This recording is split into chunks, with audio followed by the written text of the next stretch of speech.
Bryan Kohberger, of course, entitled to a presumption of innocence until tried, but until that time, there's a lot of material out there, books, magazines, and elsewhere, where two of the roommates texting back and forth while the murderer was at work. We'll take a look at that. Was one of the roommates stabbed 54 times. When some of the material is quote unquote debunked, which way does the bunk go? To the alleged bunk material or to the debunker? Let's take a look.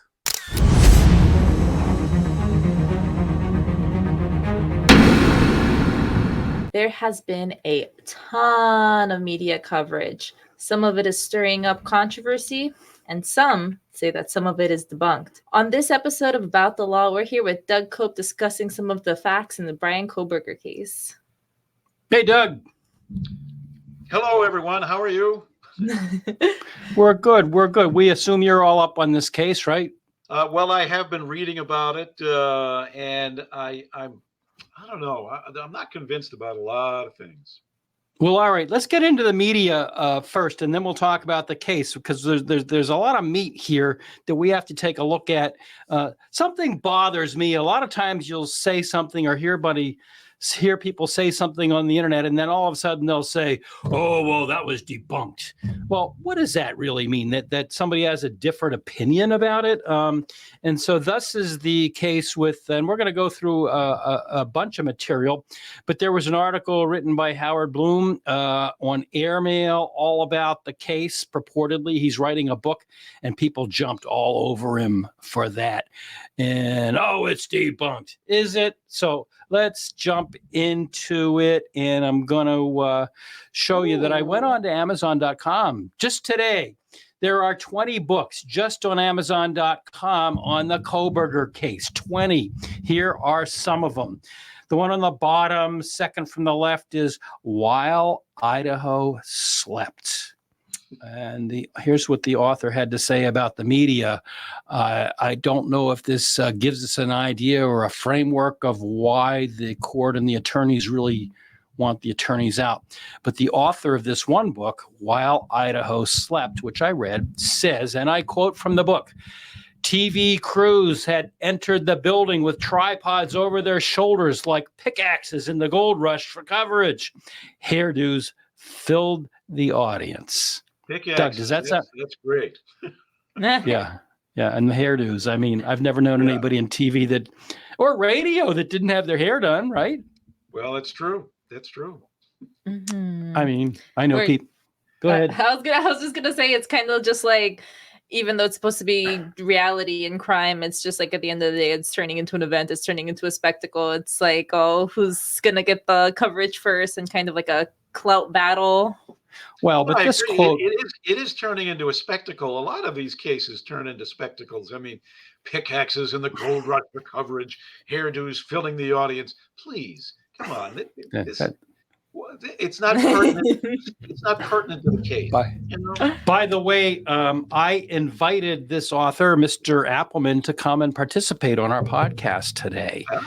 And I never heard back. So let's go to the next slide, which, I mentioned the Howard Bloom article, and the Gonsalves family repudiated it right away. They said the Gonsalves family would ask that everyone please respect the victims of this tragedy and continue to support trustworthy journalism. Well, of course, we respect the families of the victims of this. I find it's amazing. You say there are 20 books already on Amazon.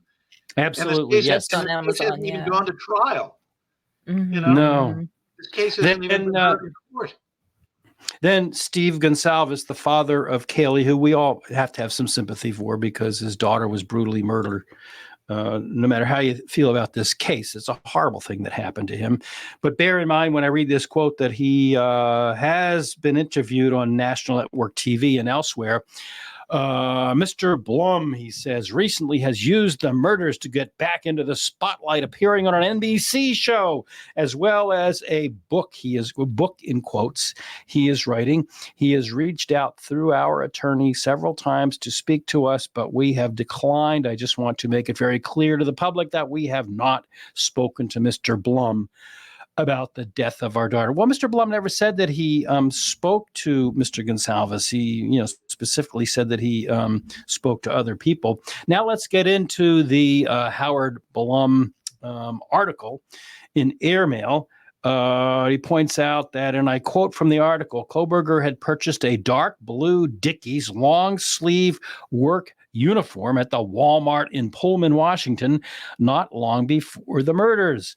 Steve had learned. The authorities had a copy of the $49.99 receipt. They also now had a theory to explain how Kohberger had managed to escape from the crime scene without any blood in his getaway car or his apartment. He had worn the work uniform during the murders, and then this is a theory. He had worn the work uniform during the murders, then had disrobed before he got behind the white Hyundai Elantra for his circuitous drive back to the apartment. Now, as you say, this is a theory. I mean, is it illegal to go to Walmart and buy a $49.99 a suit like he did? I mean, well, others have pointed out that, Mr. Defense Attorney, that his father does maintenance work, and that's the type of clothing that his father wore. So in that he bought it during that time of year, he may well have been buying a Christmas present for his father. Aha. Well, see, that's another theory in this case. And there are many It's all theory. It's all theory. We're all speculating because we don't know. Mr. Kohberger, and rightly so, has not sat for a deposition, nor will he. And so then we go on to other parts. This is a long article, as you know, Doug. Yes. Mr. Gonsalves, Steve, had learned from people who had spoken to members of the grand jury. Now, this was very controversial. Steve Gonsalves says he never spoke directly to members of the grand jury. However, what he said, what Howard Blum said in the article was that Gonsalves had a conduit to people in the grand jury. And anyhow, what he'd learned from people who had spoken to members of the grand jury who had been presented with the prosecution's case, it centered on the alleged behavior of the two roommates who had miraculously survived the night unscathed. How, he wondered, could they have slept blissfully unaware through the savage pre-dawn stabbing murders of 4 people in a narrow house with paper-thin walls? Well, that is a big question. Big question. If that's in fact what happened, and again, he spoke with members of a grand jury, and of course, if you're on a grand jury, the proceedings before the grand jury are supposed to be secret, and you're not supposed to do that. So, well, actually, let me correct you really quickly. Neither Mr. Blum nor Steve Gonsalves spoke to any members of the grand jury. Apparently, there was a conduit to them. In other words, Mr. Blum spoke to someone who apparently spoke to someone on the grand jury. So he's accepting hearsay evidence. Is that what you're saying? Well, in a minute, I'm going to see if there's some corroboration with Mr. Blum's article. But yeah, I guess a lot of times, not you or I, of course, but journalists do go with that. But you need to get some corroboration. You need to get a second source. But the thing that really stands out here, oh, by the way, if you're in a grand jury, you are sworn to secrecy. I saw another podcaster talking specifically about the Idaho rules, which I know nothing about. As you know, I'm licensed only in New Hampshire and Massachusetts. But yeah, the rules are fairly the same here. If you are sworn to a grand jury, not a petit jury, but a grand jury, you are sworn to secrecy. You may not speak to anyone, including a friend, a co-worker, family, or a spouse. So you are sworn to secrecy ever until the grave. So that's just to preserve the sanctity of the process. That's to preserve the protection and security of the witnesses. Witnesses have to feel free that they can testify openly and honestly in front of a grand jury. Without recrimination, yes. Yeah. Without recrimination, especially in a case like this, where we're talking about 4 alleged murders. It gets deeper, though. Steve had been told that the two survivors allegedly had not only been awake while the killings took place, but that they had heard everything. More astonishing, his grand jury sources alleged that the two girls had been texting one another as the murderer methodically went from one room to the next. Oh my God, I can't even imagine. That's like nightmare fuel right there. It's like you're just texting someone, not thinking anything, and there's stuff going on in your house that you can't even imagine. Well, if that really happened, I mean, we're all assuming that because people of that age text to each other instead of speaking to each other, that this has occurred. So again, it's hearsay evidence from a grand jury through some other conduit. Who's that conduit? Who's that? Well, person? We don't know that. Well, you know we yourself don't know that. And so if I am the defense lawyer, I'm going to question that as well. I mean, well, they are questioning it. But on the other hand, there is a little bit of corroboration here. If we go back, I don't know if you remember the probable cause affidavit right after they caught Mr. Kohberger in his parents' house in Albrightsville, Pennsylvania, and they flew him back to Idaho to stand to these charges. There was a probable cause affidavit, about 18 pages. On page 3.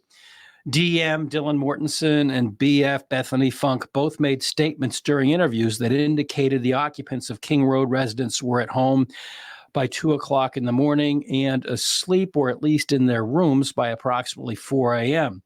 This is with the exception of Kernodle, who received a DoorDash order at the residence at approximately 4 o'clock a.m. So this tells us a couple of things. There's activity in that house, and DM and BF, one or the other or both, are up to tell the police, law enforcement, about Kernodle getting her DoorDash order at 4 o'clock in the morning. Next, we see that in the probable cause affidavit, Dylan Mortensen stated that she originally went to sleep in her bedroom on the southeast side of the second floor.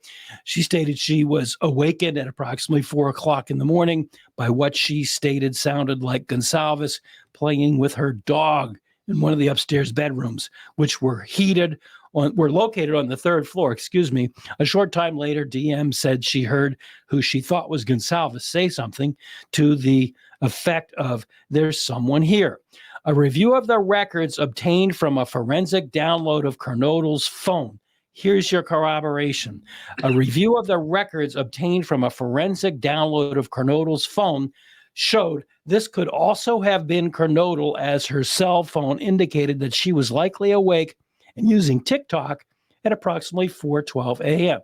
So there is cell phone activity, and Dylan Mortensen was up at 4 to hear all of this, and I don't think it's a far jump to infer that the girls, Bethany and Dylan, were up, and if they're up and they're in that age group, they're texting.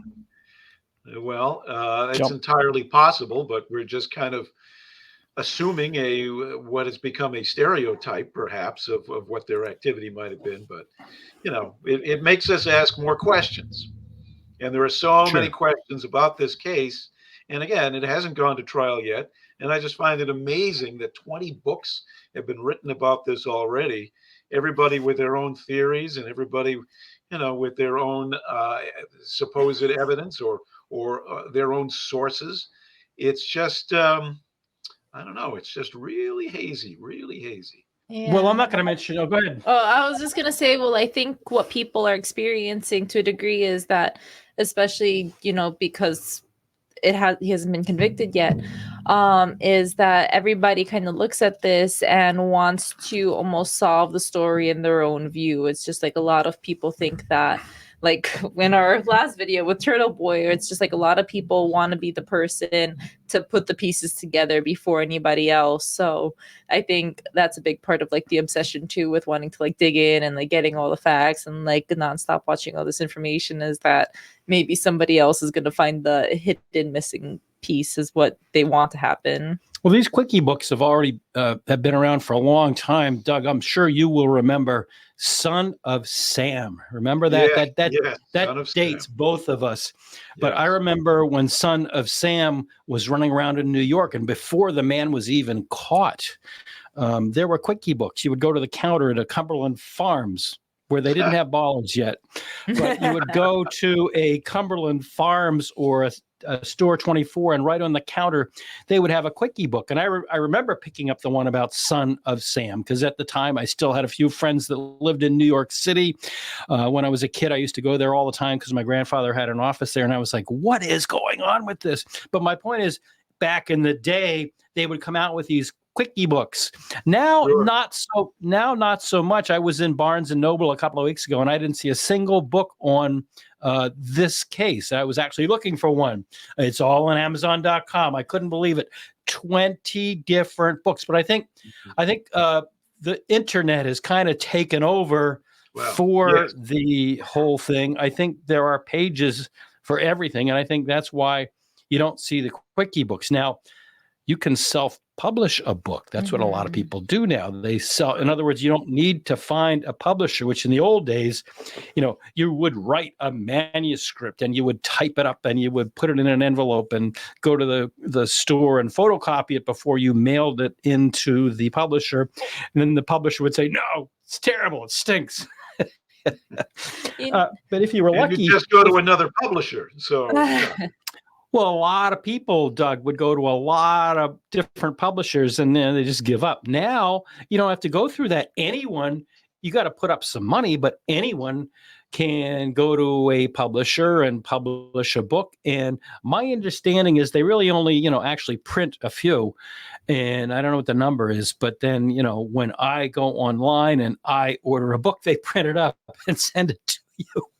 So maybe that's how it works. Depending on the number of orders they have, that's the number of books they print up, because printing can be done very quickly now too. So you don't have that big investment up front. Right. And the other thing I was going to say, and I'm not going to mention any names, but I haven't read all 20 of the books. No. But I've browsed a couple of them and looked at a couple of them. And some of them look, Doug, like they just took newspaper clippings and put them together and then added some flowery language in between to make a book out of it. And that, I guess if it's a quickie book, just call it a quickie book. But I mean, that's, I don't think they're all like that, but. Well, that's what I was kind of thinking too, because I wonder how many of those books were actually written by even real people, because I mean, obviously somebody can put together and write that, but I'm like, oh my God, it's surprising to me that there's not even more, because how easy now is it to just throw all the news and all the facts into AI and have AI put it together nowadays? Oh yeah, my goodness. Dun, dun, dun. Where's our sound effects? That some of this might have been written by AI? Yeah. Really? It's very common. That is a very good point. I mean, AI just goes on the internet and scoops up whatever information they can find and then spits it back at you in some kind of form that you'll perhaps understand. So yeah, that is a very good point. Maybe a lot of it is all AI generated from all of the interest and all of everybody's theories put out on the internet. It may well be. Maybe that's why there are 20 books. But in a way, I'm with you, Doug, because some of the really good true crime books, and I've read a bunch of them. I used to be a really big fan of Anne Rule. She passed away a few years ago, but she starts at the very beginning when the person is growing up and their formative years and things that they went through, and then their first crime, then their second crime, then how they honed their skills. But she stayed with it all the way through the trial, and reading about the Ted Bundy trial was just really, an interesting thing. So, how many episodes of Law and Order have you watched on TV?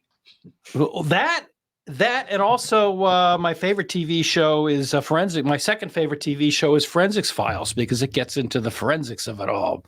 How about Murder, She Wrote with Angela Lansbury, huh? There you go. Yeah, all that stuff. Or Court TV. When Court TV first came out, I was, very much, I'm not going to say addicted. I don't like that word. And I don't like crime junkie. I don't like that word. But Court TV is really fascinating because they bring you a lot of stuff. And at another time, we will do a podcast on the Murdoch matter. I watched almost the entire trial back in February and early March. And, I did have to maintain my practice and I did see clients, but, when I was busy, what I would do? I would go home that night and the stuff was available that you could watch it that night. And one of the TV stations down in South Carolina every night at 8:30, 9 o'clock, I forget, would recap it all. And they would have local attorneys in to comment, play by play what had happened that day. So yeah, it's a fascination. I think a lot of people have that fascination. I was just agreeing with you that I think it's kind of odd that these books are out already. It'll be interesting to see whether they revise the books or write new books, or I don't know how that'll work. Yeah, generate some more. Can we talk about the bushy eyebrows in this case? Sure. It seems to me that the more I read about this case, at least in having to do with the arrest of Bryan Kohberger, it's because he had bushy eyebrows, And I know, but that's how they're identifying this guy. In that, when he was, he had a traffic stop somewhere, and cops said this guy had bushy eyebrows, and supposedly when he was seen in the house the night of the murders,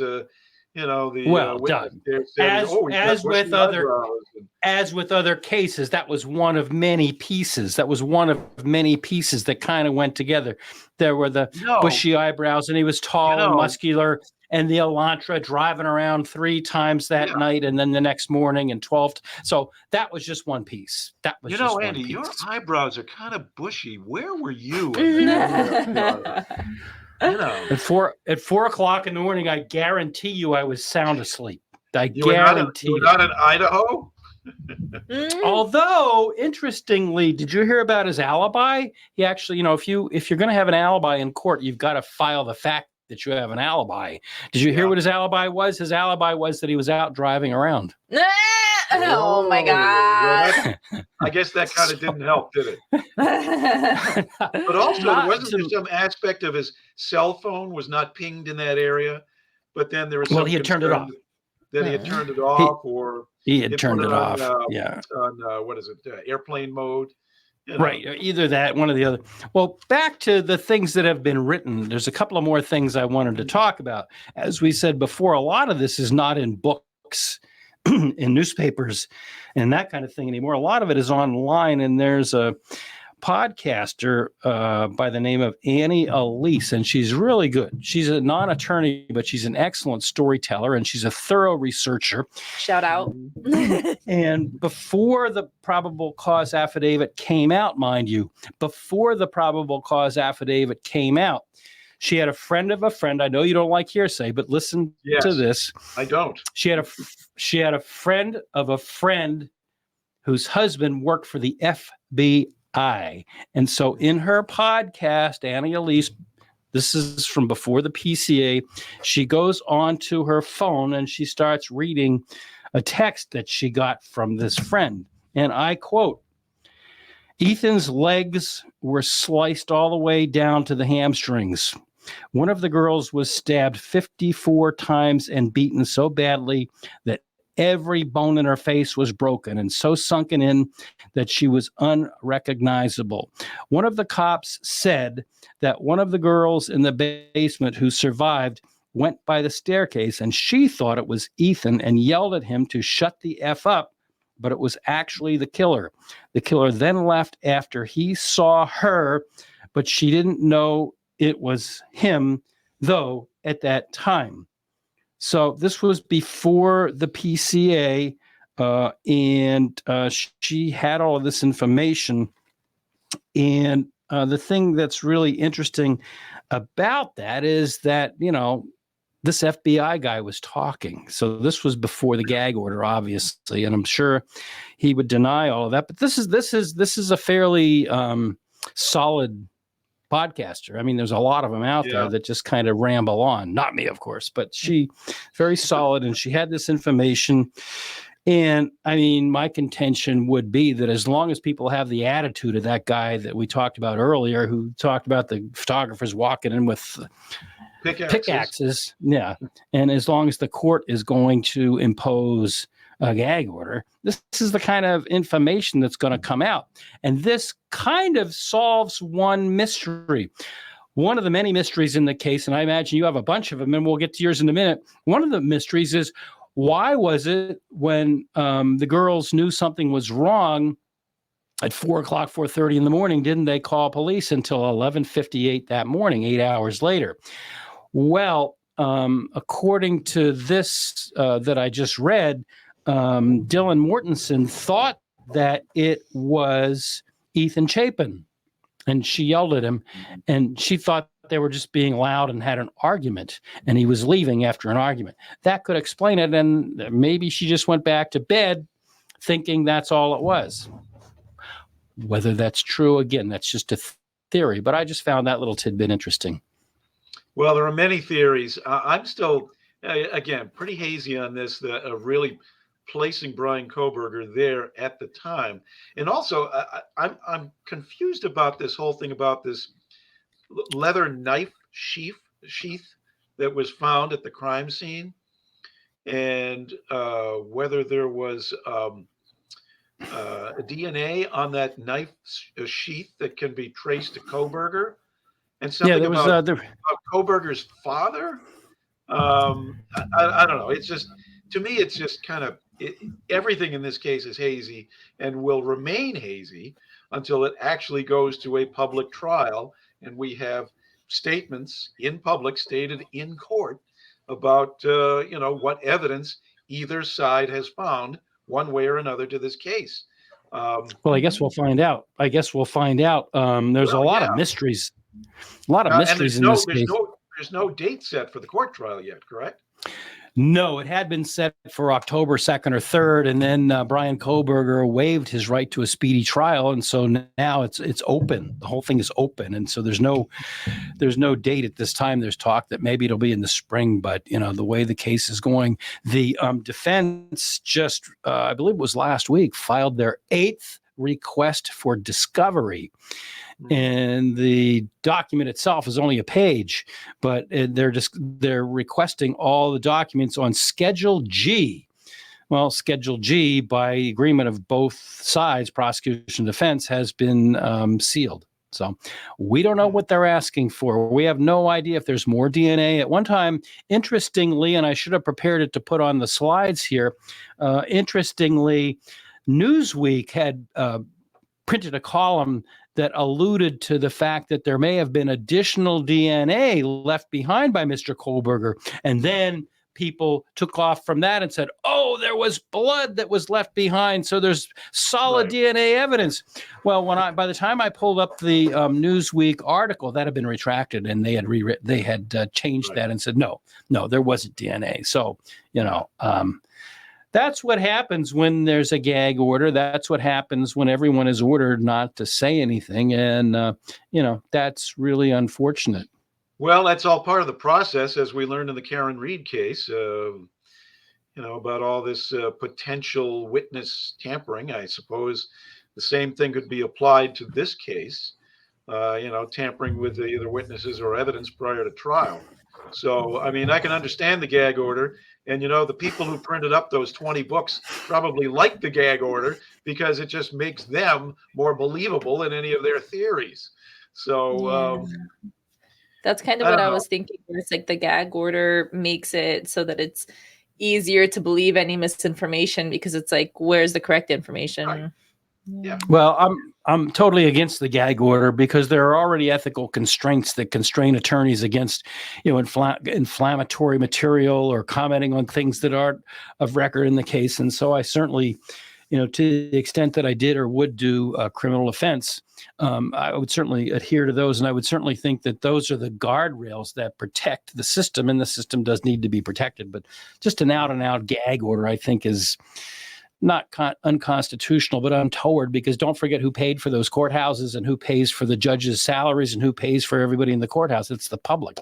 Sure. My contention, and yes, there are many attorneys that disagree with me. Absolutely.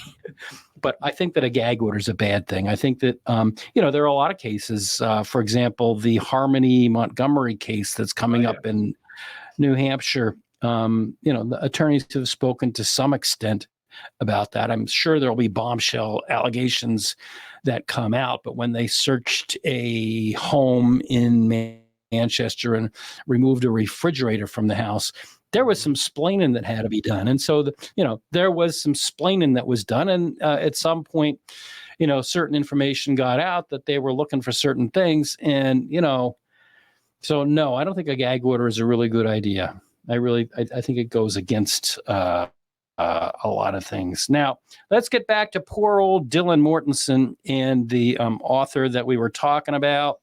Dylan, there had been thoughts after the whole thing went down that, she was, she waited the 8 hours so that she could clean drugs out of the house, or, maybe she was a suspect. So Dylan went into, severe, let's just say, cloistering herself off from the public. And so the author, Mr. Appleman, said that she is isolating herself after experiencing brutal dogpiling on social media. And apparently this reporter, Mr. Appleman, was the first reporter that Dylan Mortensen's father even spoke to. And on why Appleman was the first reporter Mortensen's father agreed to speak with, he said, "I don't know if I caught him on the right day or what. He hadn't spoken to anyone else. He had turned down the New York Times. I had Idaho plates on my car, so maybe that had something to do with it." So that was just an interesting little tidbit that I thought was out there in the media and has been, talked about in the last couple of days.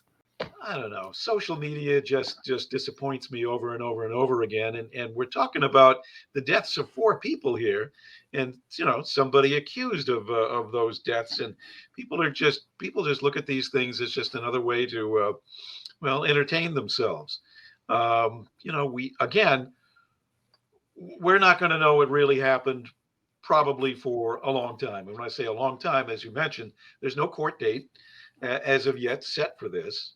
And they filed for discovery. Once again, they want more. Everybody wants more information.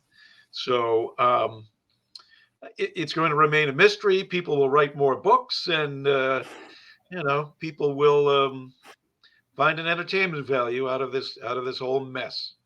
So yeah.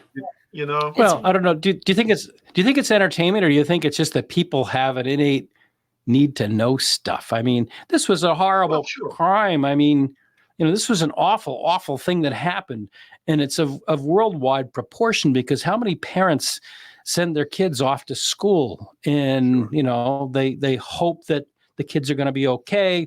They hope that whether they live on campus or off campus, they're in a kind of a protective community. And for something like this to happen, I mean, people all over the world are just thinking, what is this? I mean, I say it's a worldwide. Yeah, pretty bizarre. Lots of questions and few answers, and everybody's trying to come up with their own answer. And meanwhile, you've got, a lot of people who really want to find, and of course, the Gonzalez family. I mean, this is really a tragic thing for them and the families of the other victims. So yes, I mean, as someone who did send 2 kids to college, this is something that, if I were in Gonzalez's father's place, maybe I would do the same thing if I wasn't satisfied with what the local police were doing to solve the crime. And that's also the case we find in a lot of these instances that we've been talking about, is people are dissatisfied with either the pace of an investigation, and as a result, they don't think that an investigation is being done thoroughly and being done well on the part of investigators. And again, maybe this is an overall something we'd say about society in general, in that we want things done immediately. We want to order something on the internet instantly when we want it. We want everything done within seconds. And sadly, that relates to all facets of our society now. Yeah, and I kind of understand the dilemma that prosecution is in here. on the one hand, they need to preserve the sanctity of their investigation, because to talk a little bit, part of doing an investigation is that you hold back a few details so that when you question, potential witnesses, if they start blabbering about those details you've held back, you've got something. If they don't even know those details and you ask them about those details, that you got a phony, because people do make stuff up all the time. So Sure. I do understand, and that's only scratching the surface of what prosecutors go through. On the other hand, there's got to be, and I know some prosecutors do this. I was working with a prosecutor earlier this year on a case who was keeping very much in touch with my client with what was going on for these very reasons that, if you've suffered a loss, the magnitude that Mr. Gonzalez and the others went through, don't you think that the state, which they pay taxes to, owes them some obligation to kind of keep in touch and tell them, here's what we're doing. We've got to hold back some details, but we do have some evidence. We are following a guy. We think that he has a white car, and we don't want to tell you too much to prejudice our investigation. But, parents, why don't you come in and talk privately to us, and we'll tell you in general terms what we are doing. And, then some of this, junk wouldn't get out. I don't know. It's a tough balance. I'm not saying it's an easy balance, but at the same time, maybe some of this stuff wouldn't have gone off the rails if the prosecution, hadn't waited all this time and said nothing. They said just nothing from November 13th of 2022 until they arrest Mr. Kohberger in December 30th of 2022. Well, as you know, in a lot of cases, the prosecution doesn't want to say anything until it goes to trial because they don't want to prejudice their case beforehand, or try it in the media, as we have seen in some of the other cases that we've discussed. So, and of course, there have been cutbacks in police forces and investigative forces all across the country. I got to think that investigators are really hard pressed these days in a number of ways, in terms of having the resources to fully investigate a case in a proper and speedy manner so that someone can get a speedy trial. And of course, everybody's afraid of, everybody is afraid of social media now, in that information gets out on social media. And as we've seen, some of it's true, some of it's not.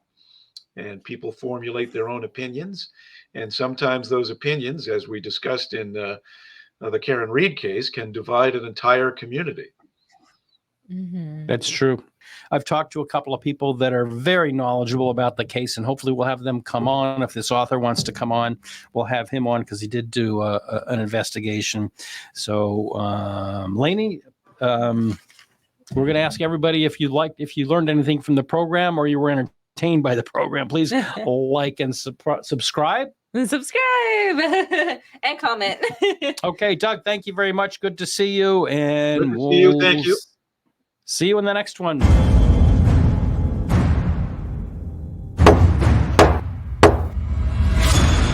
You have been watching About the Law, a production of the law offices of Andrew D. Myers in Methuen in the Merrimack Valley of Massachusetts and in Derry, just outside of Manchester, New Hampshire. Remember to click the like and subscribe buttons down below. And if you enjoyed this video, be sure to share it with your friends and others. If you'd like to talk to me about an injury case, a car accident, a slip and fall, a serious bodily injury case, or some other case, please feel free to contact me. I'd love to talk to you. You can contact us through my website at attorney-myers.com. We have a contact us block, or you can call on one of the telephone numbers we've given there, or you can email me at andrew@attorney-myers.com. The foregoing is offered for informational purposes only. It is not intended as and does not constitute legal advice. Laws vary widely from state to state. You should rely only on the advice given to you during a personal consultation by a local attorney thoroughly familiar with state laws and the area of practice in which your concern lies. This podcast must be and hereby is labeled advertisement in some jurisdictions.